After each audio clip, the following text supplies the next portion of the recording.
ইত্যাদি বিবরণ লম্বা বিষয় রয়েছে। আমি সেগুলোর আলোচনা আজকার বৃদ্ধি করছি না, শুধুমাত্র আপনাদেরকে বলছি যে যে কোনোভাবেই হোক সালাত আদায় করতেই হবে। কিন্তু এখানে আবার কাতারের বিষয়টা রয়েছে। নবী সাল্লাল্লাহু আলাইহি ওয়াসাল্লাম আলা তাসাফফুনা কামা তাসাফফুল মালায়েকা, তোমরা কি এমন ভাবে কাতার করবে না যেভাবে ফেরেশতারা কাতার করে? আমরা জিজ্ঞাসা করি কিভাবে? যে ইউতিমুনা সুফুল ওয়াল, প্রথম কাতারগুলো তারা পুরো করেন, তারপরে ওয়াতারাসুনা ফিস সাফ, কাতারের মধ্যে তারা সাফ করেন, রাস করেন, ইটের সাথে যেরকম ইট গেঁথে দেওয়া হয় ওইভাবে গেঁথে তারা দাও। আনাস রাদিয়াল্লাহু তাআলা বলেন, কানা ইউলজিকু, আমাদের কেউ আমরা কি করতাম, একজন আরেকজনের পায়ের সাথে পা এবং কাঁধের সাথে কাঁধ মিলিয়ে দাঁড়াতাম। নোমান ইবনে বাশির থেকে এবং আনাস রাদিয়াল্লাহু তাআলা আনহু থেকে বর্ণিত সহিহুল বুখারীতে উল্লেখ রয়েছে। রুসু সুফুফাকুম, তোমরা একেবারে লাগিয়ে দাঁড়াও। এখন আমি হানাফি মাযহাবের কোন কিতাবে পর্যন্ত পাই নাই যে এক মুক্তাদের সাথে আরেক মুক্তাদের পা মেলানো যাবে না।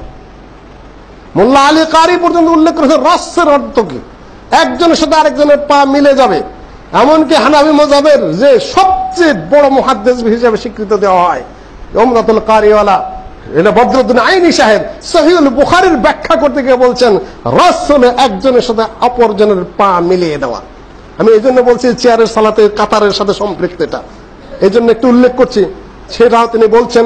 এমনকি এই হানাফি আলেম যিনি সহিহুল বুখারী ব্যাখ্যা করেছেন তিনি বলেছেন যে তাসবিয়াতুস সাফ একজনের সাথে আরেকজনের পা মেলানো ওয়াজিব বলছেন তিনি।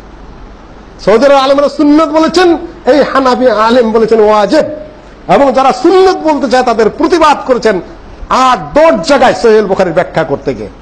আমি জানি না হানাফি মাযহাবের ভাইয়েরা যারা আজকাল, এমনকি আহলে হাদিসেরও যারা একজন আরেকজনের সাথে পা লাগান না, এবং হানাফি মাযহাব যে ভাইরা বলেন যে নিজের পা সে চাপায় রাখতে হবে, আরেকজনের পা মিলাতে গেলে ধাক্কা দিয়ে দিতে হবে, এটা হানাফি মাযহাবের কোনো কিতাবে নাই। এটা আপনাদের বানাওয়াটি কথা, ভারতীয় কিছু উর্দু কিতাবের কথা, ভারতীয় কিছু মোল্লা মৌলবীর বাংলা লেখা কিতাবের কথা। কোন বড় আলেমের পর্যন্ত এর বিরুদ্ধে করেছে বলে আমার জানা নেই, আমার জানা নেই।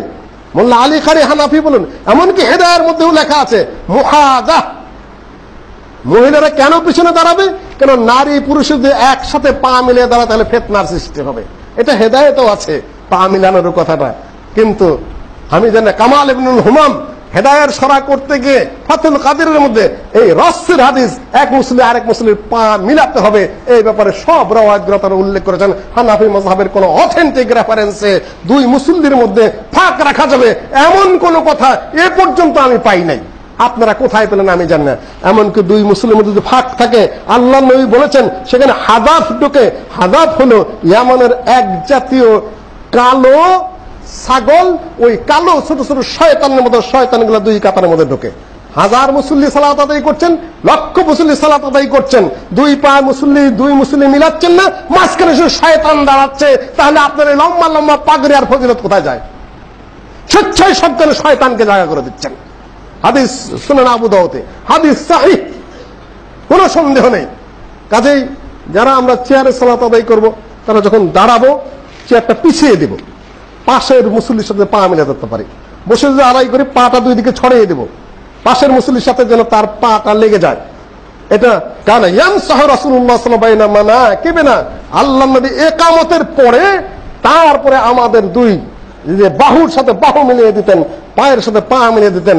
বিলাল রাদিয়াল্লাহু তাআলা নির্দেশ দিতেন কাতারের একটু নির্বিষ হলে তাদেরকে পিটাইতে বলতেন।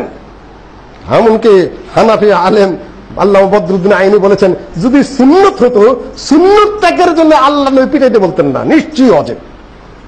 হানাফি মাযহাবের আল্লামা বদরুদ্দিন আইনি যত কঠিন কথা কাতার মিলাতের বলে তিনি বোধহয় সর্বপ্রথম ওয়াজিবের কথা বলেছেন, আর বহু যুক্তি উপস্থাপন করেছেন এটা ওয়াজিবের ব্যাপারে। আর আশ্চর্য ব্যাপার, আজকাল মসজিদে মসজিদে কাতারের সাথে কাতার মিলানো হয় না।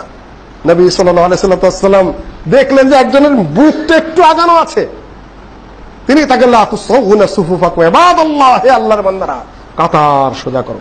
কাজেই চেয়ারের সালাতের জায়েজ কি না জায়েজ খুব ফতোয়া দিচ্ছেন, কিন্তু কোন মসজিদেই এক মুসল্লি আরেক মুসল্লির সাথে পা মিলাচ্ছেন না এবং কাদের সাথে কাঁধ মিলাচ্ছেন না, মাঝখানে শয়তানের জন্য জায়গা করে দিচ্ছেন। এটা তো বেশি আলোচিত হওয়া দরকার ছিল।